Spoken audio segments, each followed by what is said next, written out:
Kita ketemu lagi di pertemuan kita yang keempat, masih materi peluang dengan submateri yaitu tentang kombinasi.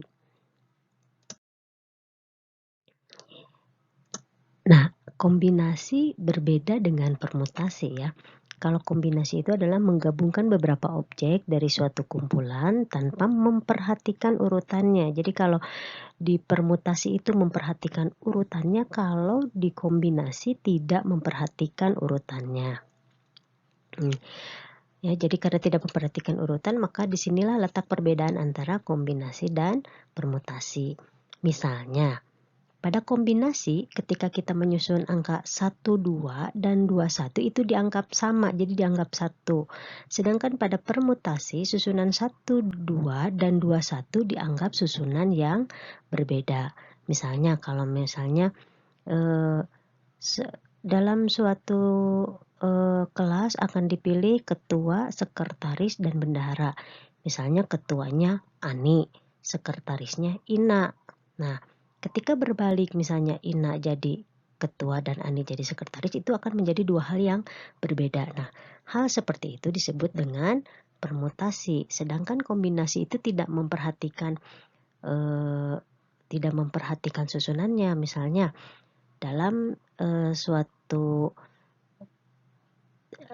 kelas akan dipilih tim basket misalnya, atau tim ganda campuran misalnya, ganda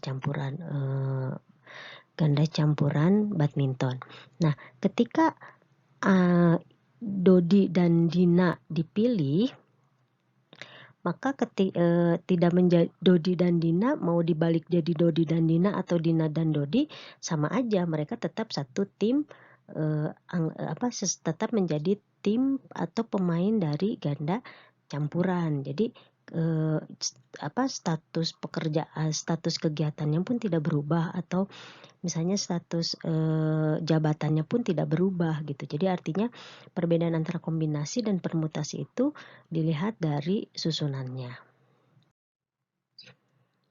Nah, rumus dari kombinasi itu biasanya ditulis dengan C, N, dan K. N itu total keseluruhan dan K itu dari nilai kombinasinya. Contohnya, misalnya dalam suatu kelompok belajar terdiri dari 7 orang, akan dipilih satu tim cerdas cermat yang berjumlah 3 orang.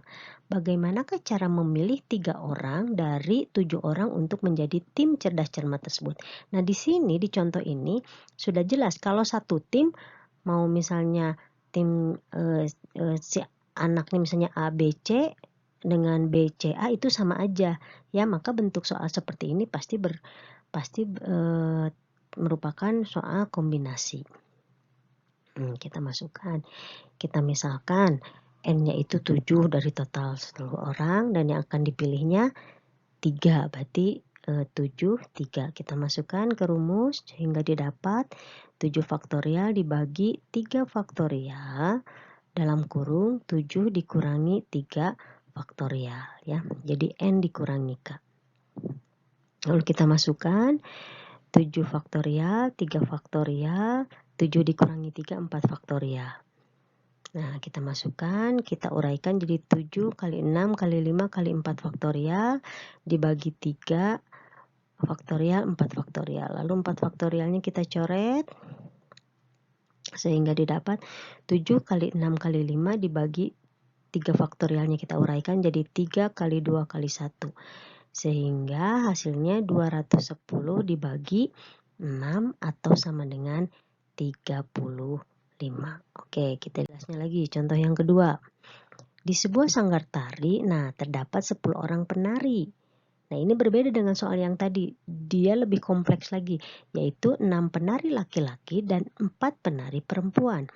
Sanggar tari tersebut membuat sebuah tari kreasi baru yang membutuhkan 4 penari laki-laki dan 2 penari perempuan. Berapakah banyak cara yang dapat diambil untuk menentukan komposisi penari yang ikut tari kreasi tersebut? Nah, karena di sini ada 2 pertanyaan, yaitu yang ditanyakan penari laki-laki dan penari perempuan, maka kita pun harus membuat kombinasi ini menjadi 2. Ya, kita misalkan dulu total keseluruhannya ada 10. Kita ambil, karena yang di sini diketahui katanya penari laki-laki 6, kita ambil sebagai N1 sama dengan 6, N2 sama dengan 4, K1 sama dengan 4, dan K2 sama dengan 2. Jadi N1 sama dengan 6 itu total penari laki-laki, N2 itu total penari perempuan, K1 sama dengan 4 itu yang dibutuhkan untuk penari laki-laki atau kombinasinya, terus K2 adalah 2 penari perempuan yang dibutuhkan.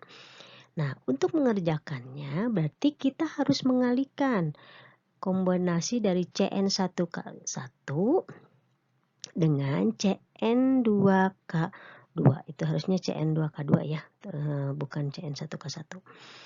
Nah, lalu kita masukkan 64 karena ada laki-laki itu yang penarinya 4 yang ada 6 yang dibutuhkannya 4, sedangkan yang perempuan ada 4 tapi yang dibutuhkan 2.